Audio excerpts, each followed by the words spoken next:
Raqqat aynaya syauqan. Artinya apa Mas? Mbah. Tapi kan ngene-ngene. Wa li thayyibata dzarfata ishqan. Ngene ta. Maknane apa? Baru. Fa ataitu ila habibi fahda ya qalbu wa rifqan salli ala Muhammad. Wes, saya tahu diri. Ini pasti banyak yang tertegun. Enak banget suaranya. Saya tahu diri. Saya nggak mau masuk ke wilayah mereka. Wilayah saya diceramah, wilayah mereka melantunkan nasyid. Kalau saya masuk ke wilayah mereka, mereka nggak laku. Sebab kalau saya ditanya, orang segini banyak yang kumpul, ini siapa yang paling susah masuk surga? Jawaban saya adalah satu, yang paling tinggi jabatannya.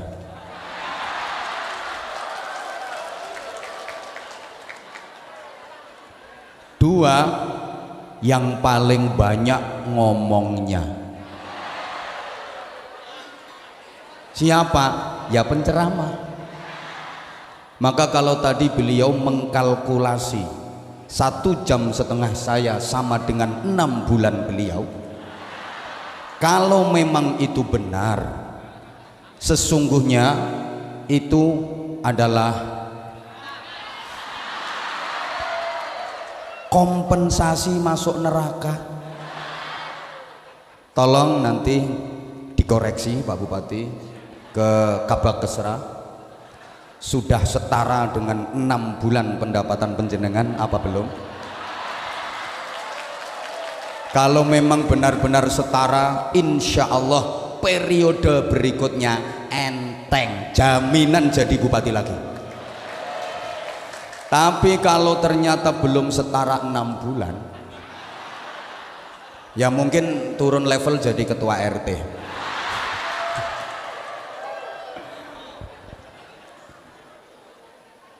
Pak Sekda beserta Ibu, Forum Komunikasi Pimpinan Daerah Kabupaten Purworejo, hadir Pak Kapolres, Pak Wakapolres, Pak Kasdim 0708, apal diapalke, Ketua, Wakil dan seluruh anggota Dewan Perwakilan Rakyat Daerah Kabupaten Purworejo, bersama seluruh pejabat yang hadir, kesuwen dihitung siji-siji, para camat, para kepala desa se-Kabupaten Purworejo, tokoh-tokoh masyarakat, Bapak Ibu jamaah sekalian, peringatan Maulid Nabi Agung Muhammad Sallallahu Alaihi Wasallam itu enggak harus dilaksanakan di bulan Rabiul Awal. Menurut saya seharusnya peringatan Maulid Nabi itu dilaksanakan setiap hari, agar kita diingatkan kembali dan diingatkan kembali kepada cermin agung kita yang merupakan tuntunan dalam kehidupan kita. Pertimbangan kedua, kenapa peringatan Maulid Nabi harus setiap hari? Supaya penceramah laris.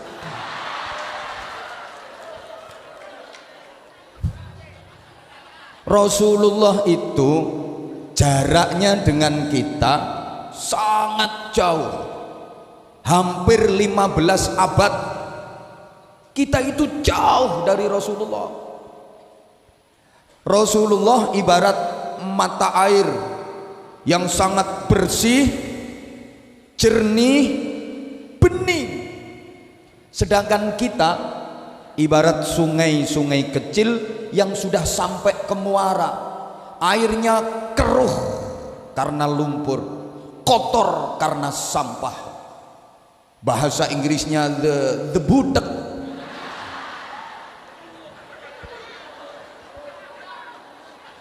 Bahkan mohon maaf, ada yang nggak sekedar sungai kecil tapi sudah jadi peceren, got, septic tank,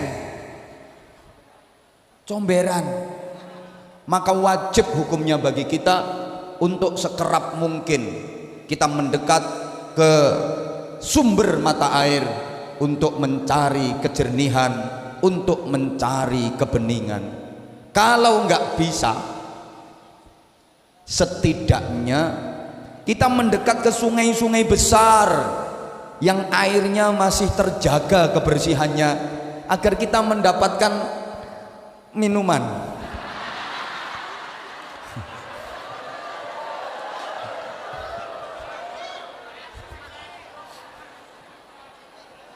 Allahumma sholli ala Muhammad.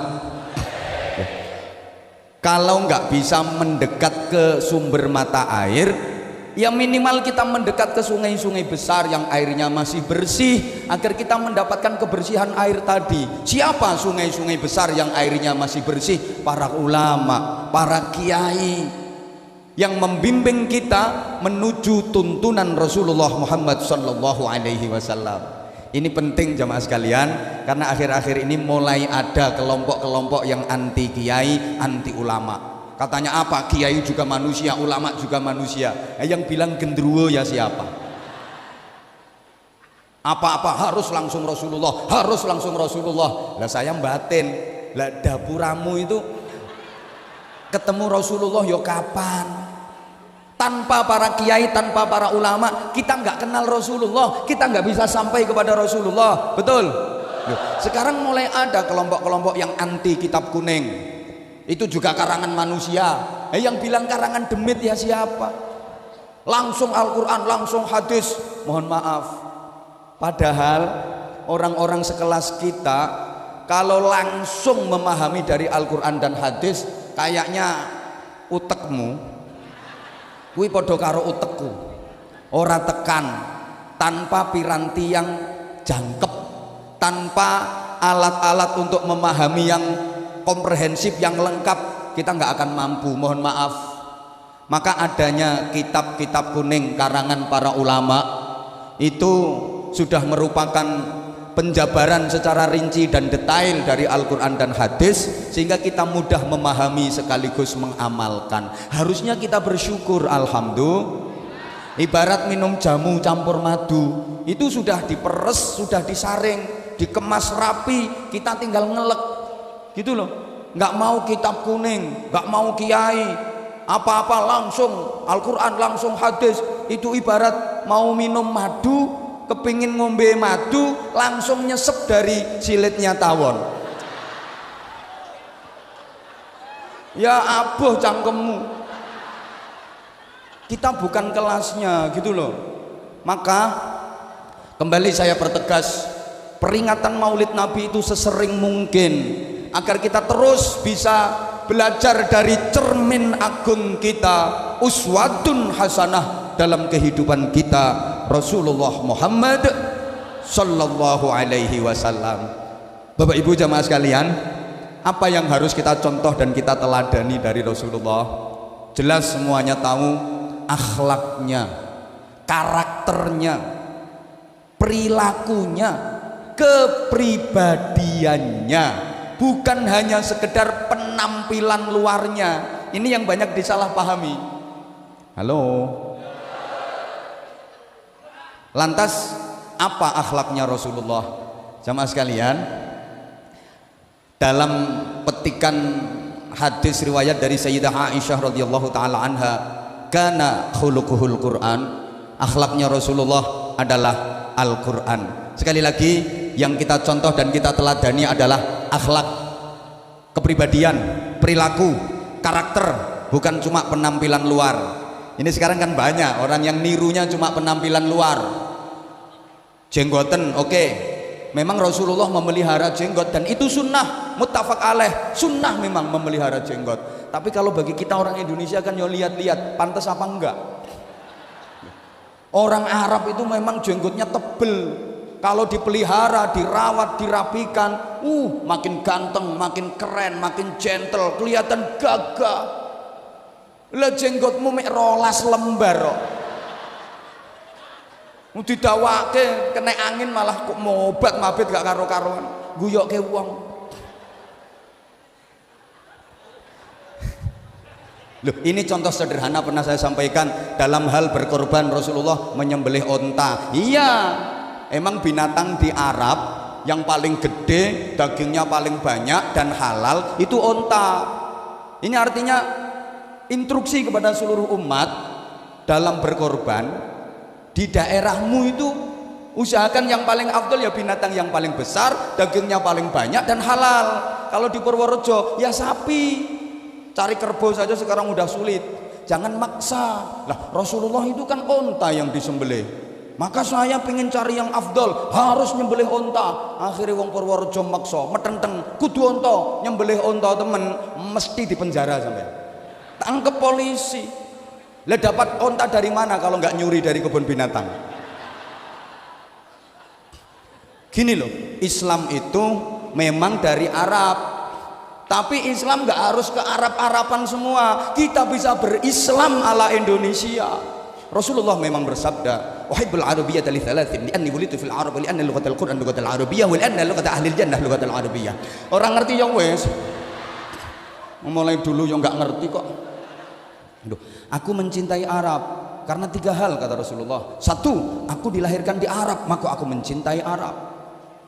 Bahasa Al-Quran bahasa Arab, bahasa ahli surga bahasa Arab. Ini pelajaran luar biasa bagi kita bangsa Indonesia. Juga harus kita tanamkan prinsip seperti ini. Aku mencintai Indonesia karena aku dilahirkan di Indonesia, maka mencintai Indonesia adalah bagian dari ibadah. Hadratus Syekh Mbah Hasyim Asy'ari sampai menyatakan hubbul waton minal iman. Maka mempertahankan keutuhan negara kesatuan Republik Indonesia itu jihad terbesar di negeri ini. Jangan salah sampean. Halo.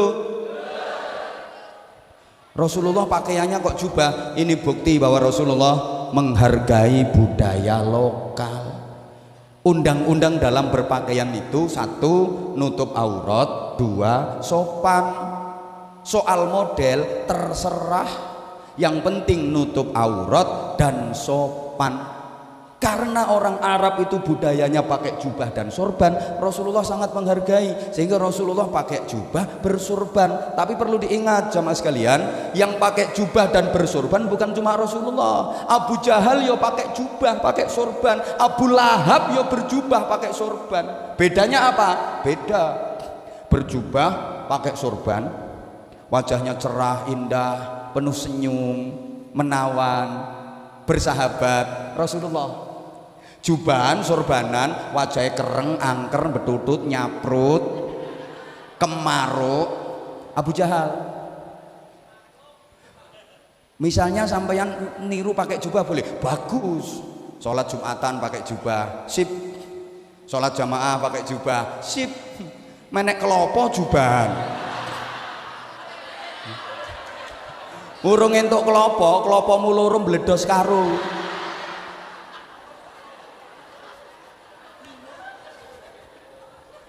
Coba kalau Anda teliti Al-Qur'an, mulai pertama suratul Fatihah sampai terakhir minal jinnati wan nas, tidak akan Anda dapati satu ayat pun, bahkan satu lafaz pun yang memuji tentang kegantengan Rasulullah.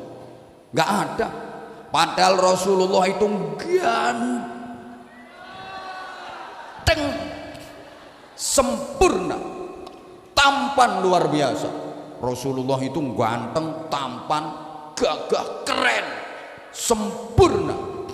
Duh, katanya yang paling ganteng itu Nabi Yusuf. Ya, Nabi Yusuf memang ganteng, tapi orang masih bisa mensifati kegantengannya Nabi Yusuf. Masih bisa memandang kegantengannya Nabi Yusuf. Matanya begini, alisnya begini, wajahnya begini, masih bisa. Tapi kalau Rasulullah, tak seorang pun yang bisa mensifati, karena nggak mampu menatap wajah Rasulullah, saking gantengnya. Nabi Yusuf itu umpama rembulan, kan orang masih bisa menikmati indahnya rembulan. Rasulullah itu matahari, srengenge, orang nggak akan kuat. Matamu tidak akan mampu. Siapa ngomong matamu dewi? Tidak akan mampu memandang matahari itu. Itu kegantengan Rasulullah. Gantengnya Rasulullah itu sempurna, indah. Kalau bahasa Arabnya jamal.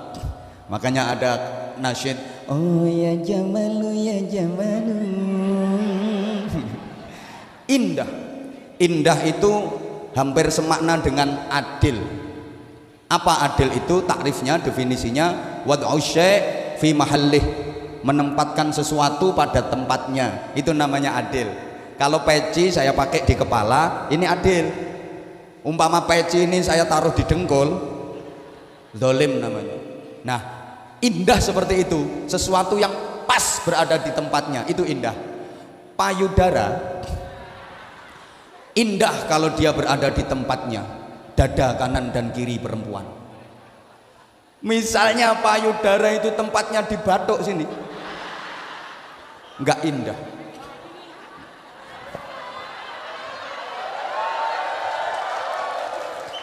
Ngono ya tepuk tangan. Mata indah kalau tepat berada di tempatnya. Misalnya mata ini terlalu dekat dengan telinga, tidak indah itu. Jadi indah itu proporsional, pas sekali. Itu Rasulullah. Maka diriwayatkan Rasulullah itu kalau lagi jalan bareng dengan sahabat yang terkenal tinggi seperti Umar ibnul Khattab, Khalid bin Walid, Rasulullah nggak kalah jangkung, masih lebih gagah Rasulullah. Kalau lagi jalan dengan sahabat yang terkenal pendek seperti Abdullah bin Mas'ud, Rasulullah nggak terlalu kelihatan jangkung. Memang mukjizat. Udah ganteng luar biasa. Tapi Al-Quran nggak ada yang memuji tentang kegantengan Rasulullah. Tidak ada satu ayat pun yang memuji tentang nasabnya Rasulullah.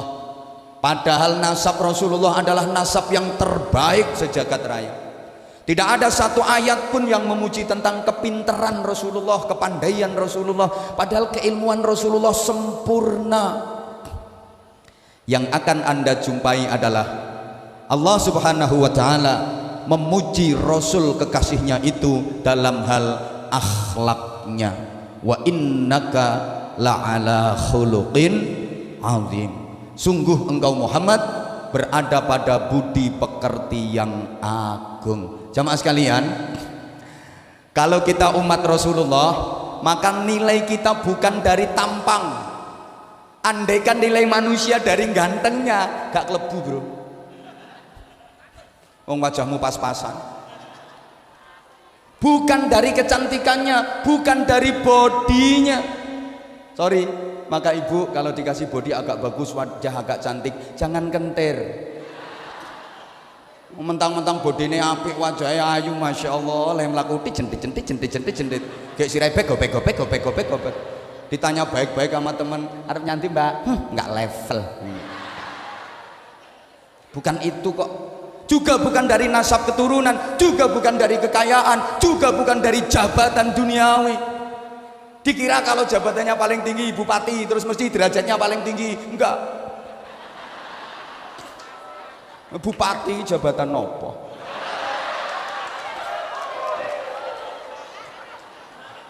Makanya aku mulai dulu ditawari nggak pernah mau. Mending kayak gini, renes. Loh, kalau di forum kayak gini, kiai ketemu sama bupati, kiai nyangoni bupati, nggak ada undang-undangnya, nggak diatur dalam perda manapun. Tapi kalau bupati nambahi sangu ke kiai, wajib hukum. Kalau ingin terpilih kembali, apalagi tadi beliau sendiri sudah mengkalkulasi 6 bulan kerja.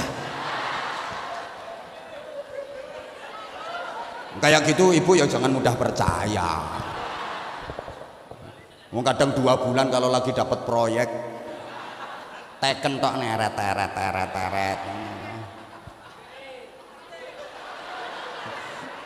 Nek gak konangan KPK. Sekarang harus ekstra hati-hati Pak Bupati. Kadang-kadang bupatinya nggak tahu apa-apa, terjebak sama anak buahnya yang pengkhianat itu. Tahu-tahu bupatinya diciduk, OTT, operasi tangkap tangan. Padahal bupatinya nggak ropo-opo. Anak buahnya sih udah kurang ajar nih. Makanya cari anak buah yang bener. Ada anak buah itu kalau di depan siap bapak, tapi nikung dari belakang. Sama Kapolres juga gitu. Dikira kalau di depan beliau, siap komandan, mesti patuh. Enggak, kadang-kadang minggat tau tak genteni ngono. Izin komandan. Saya itu biasa ngojloki polisi, wong di pundaknya udah bintang 2, bintang 3 aja tak gojloki, apalagi baru melati 2.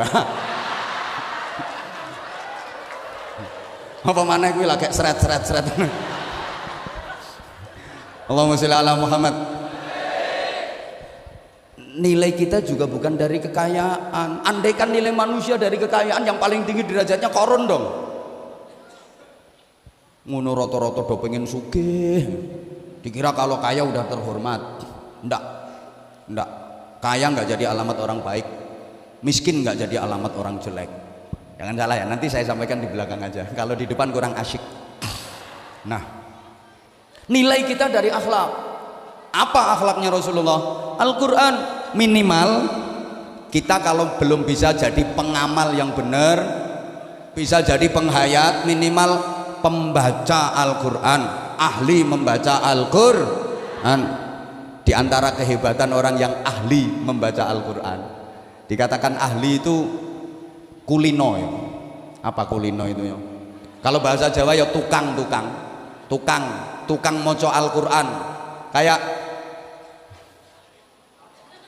ya, tukang itu ya kulino, tukang sapu mergo kulinonya ngono lho, tukang bangunan kulino gawe bangunan, tukang rasan-rasan ya kayak gitu lah. Dibilang ahli baca Quran, tukang baca Quran itu menurut para ulama setidaknya tiap hari baca Al-Quran 100 ayat.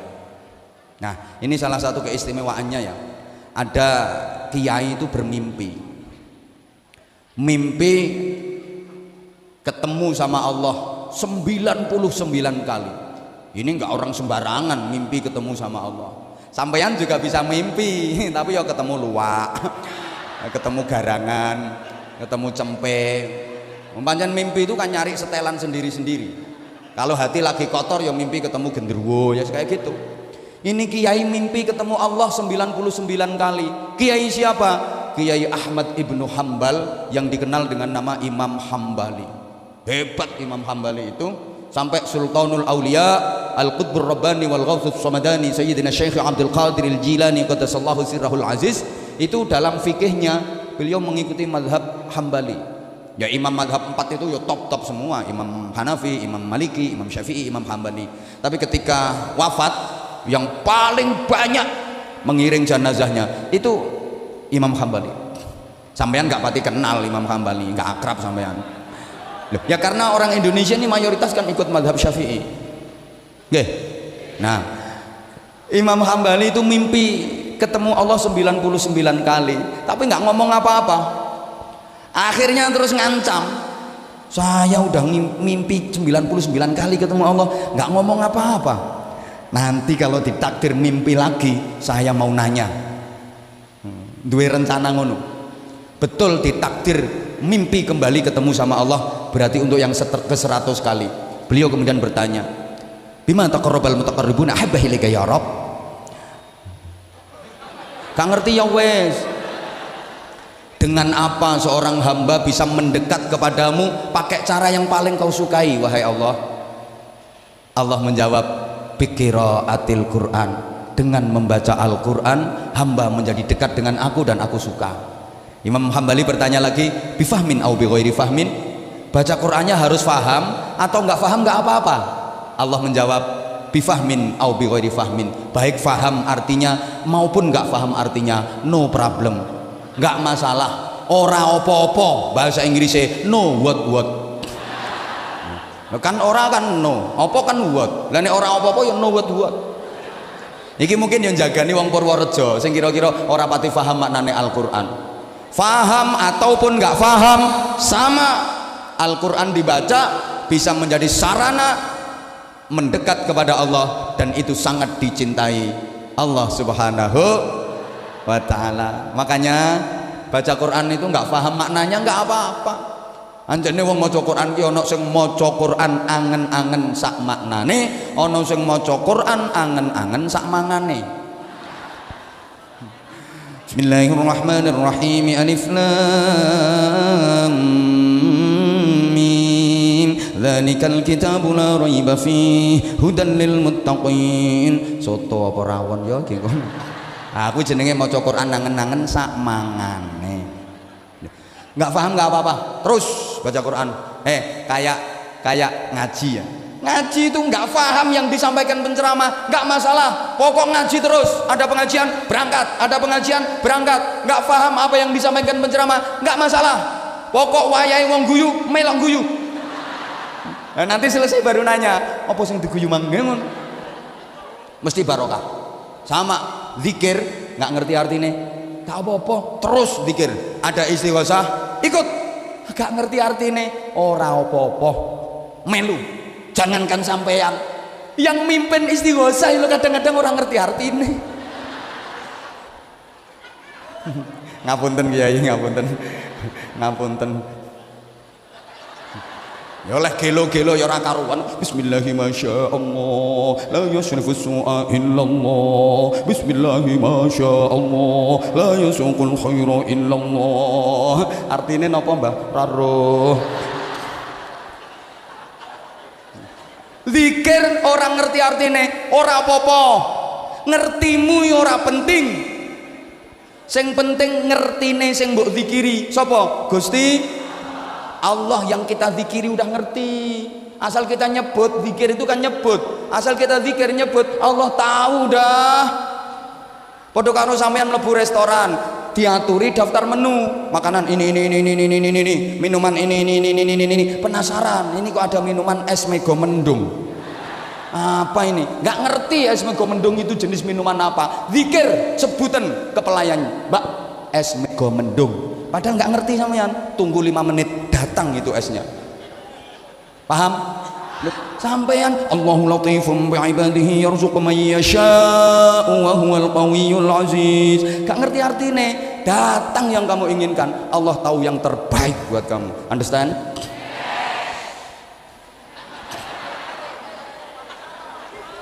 Kayak sholawatan, terus sholawat terus, gemakan sholawat terus. Gak tahu maknanya, gak apa-apa. Sholawat terus, pasti dapat syafaat Rasulullah Sallallahu Alaihi Wasallam. Dikira mereka ini tahu artinya yang dibaca.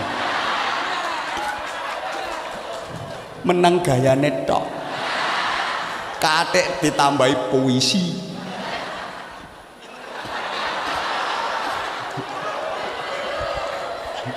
Dek tarhim diterjemah ana sing ora pas lah nerjemah. Kuwi lah mau nyontek teko ngendi? Duh, enggak apa-apa, enggak ngerti artinya enggak apa-apa, teruskan bersolawat, terus bersolawat. Kadang mentok gayane tok. Ekspresine yo kaya menjiwai. Kan penampilan acting. Aku ora iso mung trimo acting. Raqat aina ya syauqan. Artinya apa, Mas? Mbuh. Tapi kan ngene-ngene. Wali thayyibat dzarfata ishqan, ngene to maknane apa? Baru fa'ataitu ila habibi fahda ya qalbu wa rifqan sholli ala Muhammad. Wes saya tahu diri, ini pasti banyak yang tertegun. Enak banget suaranya. Saya tahu diri, saya nggak mau masuk ke wilayah mereka. Wilayah saya diceramah, wilayah mereka melantunkan nasyid. Kalau saya masuk ke wilayah mereka, mereka nggak laku. Saya tahu diri. Maka tadi bupati sambutan tak tunggu keluar dalilnya apa enggak. Kalau ternyata tadi dalam sambutan ada dalilnya, qala ta'ala qala nabi, tak tinggal mulih sampai aku. Lo wilayah aku diserobot. Untung nggak ada dalil yang keluar, nggak jadi pulang. 6 bulan lewat nggak masalah. Harga diri bro. Wilayah saya mau diserobot, saya juga nggak mau merecoki wilayah beliau. Paling bisanya saya kasih saran. Ngono, ada teritorialnya sendiri-sendiri. Lu nggak ngerti artinya nggak apa-apa.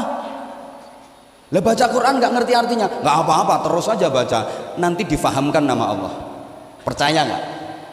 Halo? Iki nek bahasa Indonesia terus koyo ono sing ora mudeng wong Purworejo.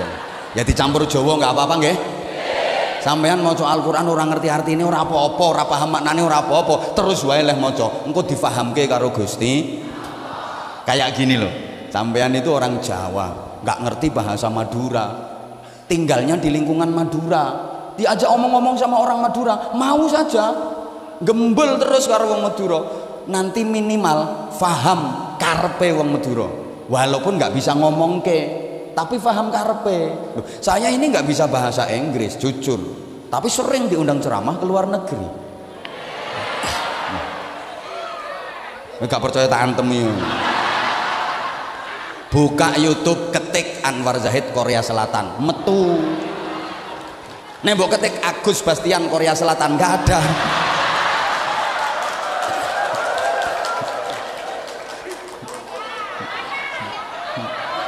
Pancene iya kok Anwar Zahid Hong Kong, sak pirang-pirang. Saya nggak bisa bahasa Inggris. Kalau di imigrasi di luar negeri komunikasi pakai bahasa Inggris. Padahal modal saya bahasa Inggrisnya cuma 2, yes sama no. Pokok gratis yes, bayar no. Saya nggak bisa ngomongin, tapi saya paham karepe. Baca Quran juga gitu. Kayak ibu punya bayi kecil, ya wis suwe nek bayi itu kecil. Yang besar bapake. Terus bayi niku jenengan jak omong-omongan Bu, jenengan paham karepe bayi mboten? Mboten paham omongane bayi, nggak apa-apa, nggak paham ya wis, jak ngomong wae. Nanti lama-lama ibu paham karepe bayi, walaupun nggak iso ngomongnya, paham kok karepe. Dan itu terbukti. Bayi ditidurin malam, tengah malam terjaga, melek, nangis karo sikile mancal-mancal. Ibu paham karepe kok, pipis iki anake mesti pipis iki. Mangkane nglilir lah pipis kok. Berarti minta ganti popok. Begitu diganti popok, angler lah turu. Tanek, nggak lama ngelilir meneh. Sambil setengah, enggak bukan. Wong ini bayi kok. Bayi ya setengah nangis sambil nepuk-nepuk dadan, apa ibunya paham kok karepe, ngelak ya sayang, kehausan, sayang ngelak berarti njaluk pentil, paham kok. Weh langsung dijukuk kaya diterogoh srek, diodos srek, diuntir wer. Loh niku ana juruse bro. Ora syukur njukuk. Juruse ya telu kuwi. Terogoh srek, diodos srek, untir wer. Loh, itu bayi nangis kayak apa kalau udah dijejeli pentil meneng. Soalnya kuwi pengapesane. Apa wae lek wis kena pengapesane anteng. Tapi yang nurung kena pengapesane ra iso mandek. Kayak hidung no, keluar darah terus irung mili getihe terus napa namine cara mriki mimisen niku nek urung ketemu pengapesane ra iso mampet tok dijujuli kapas tetep mili getihe dikai gombal tetep mili getihe sampean pasangi baut ukuran pas set tetep mili getihe mergo dudu pengapesane bareng ditempeli daun sirih templeki godhong suruh plek-plek mampet iku pengapesan. Pengajian ono bayi nangis karo ibune disenani meneng ibu isin ngene iki ra ngira meneng apa maneh nganggo dicethot ya meneng para malah banter pengen meneng jejeli pentil iku pengapesane. Ibu harus tahu dan itu juga berlaku untuk bapaknya. Bapak juga harus tahu pengapesannya ibu-ibu. Istri itu Pak, halo, dengerin. Apalagi punya istri yang lumayan cerewet, ngomel, lewes kadung ngomel, orang iso mandek nek keturun tok. Kalau ketiduran berhenti dia. Wis keturun nih lo, begitu bangun, iso nerus ke meneh. Ya runtut judulnya podo. Wonten ibu-ibu sing ngoten niku. Wonten, niki wonge teko kok aku ngerti. Pokoknya wonge pakai kerudung warnanya kuning. Yang ngerasa Kalau udah ngomel nggak bisa berhenti. Bapak, istri itu kalau lagi ngomel terus dinasihati, percuma Pak. Itu bukan kelemahan, bukan pengapesannya Pak. Apalagi didalili, mendal Pak. Dimarahi, makin kenceng. Pengapesannya apa? Tempeli duit, plek, mingkem, terus mundur alon-alon. Serut, sepi, gak ono suaranya. Kayak istri kalau lagi marah Pak, istri lagi ngambek, itu dari jalannya aja udah ketahuan. Perempuan itu kalau lagi ngambek, jalannya itu ceringkut, dot seledot, sentiet. Ceringkut, dot seledot, sentiet. Masuk kamar, pintu tutup, berak. Ngapain di dalam kamar? Blek, mengkurep. Perempuan kalau lagi ngambek, gayanya mesti mengkurep. Lah Bapak, wong wedok kuwi lek wis mengkurep ngono kuwi Pak, cutik aneh angel. Walaupun dicutik pakai linggis gak kena, apa maneh linggis mundek ngono kuwi. Gak iso. Nah, pengen melumah gak usah pakai nyutik Pak. Wes gendelke duit. Wes selehno pinggire, plek, ndak usah ngomong, udah tinggal ke kamar tamu, ke ruang tamu. Duduk aja. Tunggu 15 menit. Kalau ana wong wadon klemer. Lewat samping sampean gawekne teh apa piye. Tadi seringkut saiki gaweke teh apa piye. Itu penghapusane. Subhanallah. Nyampe mana tadi ya? Orang yang baca Al-Qur'an itu sama dengan omong-omongan karo Gusti Allah. Man arada ayatakallama ma'allah falyaqra'il Qur'an. Siapa yang ingin bercakap-cakap sama Allah, hendaklah dia baca Al-Qur'an. Sapa sing kepingin omong-omongan karo Gusti Allah, maca Al-Qur'an. Maca Qur'an kuwi persasat omong-omongan karo Gusti Allah. Gaya banget wong iso omong-omongan karo Gusti Allah. Sampean lho iso omong-omongan karo bupati, wis gaya sampean. Aku mau ketemu Pak Bupati. Ngobrol suwe mau. Gaya. Padahal baru bisa ngomong sama bupati. Le bupati le pangkat apa?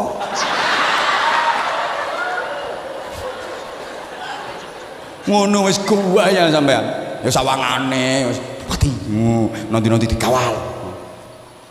Nggo pulpen ora gelem nggawa dhewe. Njaluk digawake asisten. Map njaluk digawake asisten. Padahal pulpene bupati juga sampai sak kentol to gedene.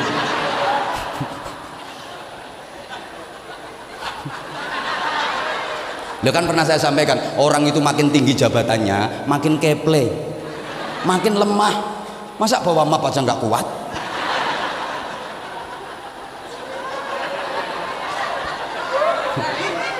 Dulu rungokne apa? Waktu masih bribda, ngangkat beras sekarung ya biasa. Sekarang begitu AKBP bawa tas nggak kuat. Bawakan tas saya. Jadi mau ndak dhuwur pangkate, mau ndak keple. Jadi luwih kuat ngene-ngene iki. Muga-muga gak mundak-mundak pangkatmu.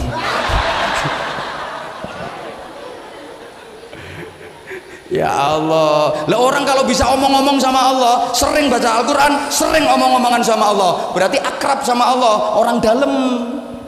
Tuh, siapa yang paling sering omong-omongan sama Pak Bupati? Berarti dia akrab sama Pak Bupati, orang deket Pak Bupati, orang dalam Pak Bupati, betul? Lah ini sering omong-omongan sama Allah, berarti orang deket Allah, orang dalam, top. Makanya yang ahli baca Al-Quran, besok hari kiamat nggak usah cari alamat surga. Kok begitu? Baru bangkit dari alam kubur sudah dijemput sama panitia, dibimbing menuju ke surga. Enak kan, kita nggak begitu pengalaman daerah sana. Udah ada yang jemput, enak banget. Sekarang pingin keluarganya bahagia apa enggak? Pengen keluarganya bahagia apa enggak? Perbanyak baca Al-Quran di rumah tangga. Apa hubungannya keluarga bahagia dengan baca Al-Quran? Jamaah sekalian, keluarga itu terdiri dari dua pilar utama, namanya suami istri. Lah suami itu manusia, istri juga manusia. Jadi wong rumah tangga ku ngatokke wong ketemu wong. Nggih napa nggih? Lah wong kuwi asline kuburan. Jadi yang ada di sini semua ini kuburan semua. Loh, nggak percaya? Wong itu kuburan. Jujur dijawab, Bapak Ibu pernah makan daging sapi apa enggak? Pernah. Berarti sudah pernah ada sapi mati dikubur di perut sampean. Cantik-cantik ternyata kuburan sapi. Pernah makan sate apa enggak? Sate kambing? Berarti wis tau ono wedhus mati dikubur nang weteng sampean. Ada tongkol dikubur nang weteng sampean. Bahkan sekarang ada orang doyang tekek, landak. Halo, kuburan ini, kuburan. Jadi suami istri itu kuburan ketemu sama kuburan. Makanya jangan heran kadang-kadang ono orang ketemu bojo iso wedi girap-girap. Pantes soalnya ketemu kuburan. Long istri di rumah itu suami datang nggak seneng, malah penyakit wis teko. Begitu suami masuk, innalillahi wa inna ilaihi rajiun, paringi sabar Gusti, paringi sabar. Nggak heran karena memang ketemu apa? Kuburan. Ya Allah. Terus omong-omongan itu berarti kuburan omong-omongan sama kuburan. Terus makan bareng berarti kuburan makan bareng kuburan. Masuk kamar berdua berarti kuburan berduaan di kamar bersama kuburan. Habis itu terus kelon berarti kuburan ngeloni kuburan. Diterus nolek kelon suwe-suwe metu kuburan cilik ngono.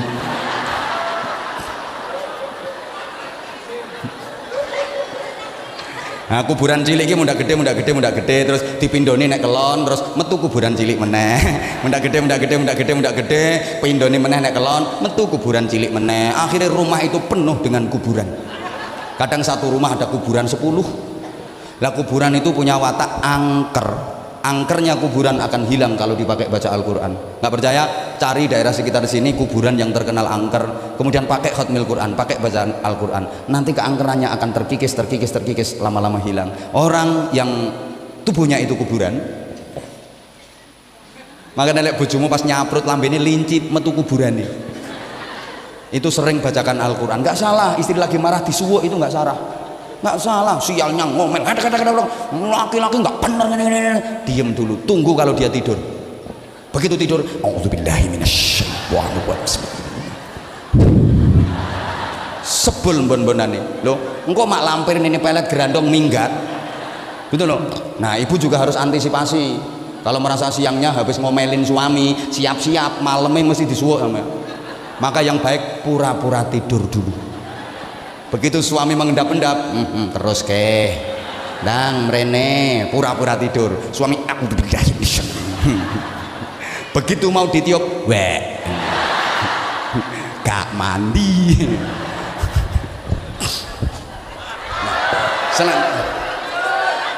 Iya.